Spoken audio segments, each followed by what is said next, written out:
दौंडच्या यवतमध्ये दोन गट भिडल्यानं तणाव निर्माण झाला होता। आक्षेपार्ह पोस्ट सोशल मीडियावर टाकल्यानं हा सगळा तणाव निर्माण झाला होता।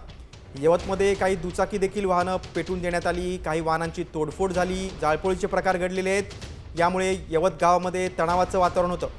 पोलिसांचा मोठा फौजफाटा आता तैनात करण्यात आलेला आहे।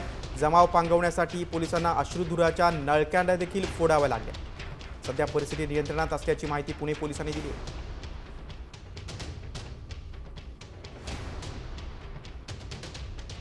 गावाचं 1 तासाचे आत जे आहे ते हे जे घटनाक्रम सुरू झाला होता त्याला शांत करण्यात आला। सध्या गावात आपण आता उभे आहात। गावात कोणत्याही प्रकारचा कायदा व सुव्यवस्थेचा प्रश्न सध्या नाही आहे, शांतता आहे आणि नागरिकाला आव्हान आहे की असे प्रकारचे जर कोई र्यूमर्स वगैरह येत आहे, जसा तुम्ही ऑलरेडी ही एका ठिकाणी आपण रिपोर्ट केला होता पोलिसाला, पोलीस आपला काम करत होती, तर तसे प्रकारे पोलिसावर प्रशासनावर विश्वास ठेवून कायदा व सुव्यवस्थेचा प्रश्न निर्माण करायचा नाही असं आमचं नागरिकाला आव्हान आहे।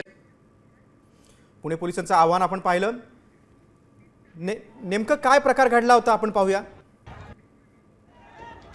दौंडच्या यवतमध्ये 2 गट भिडले।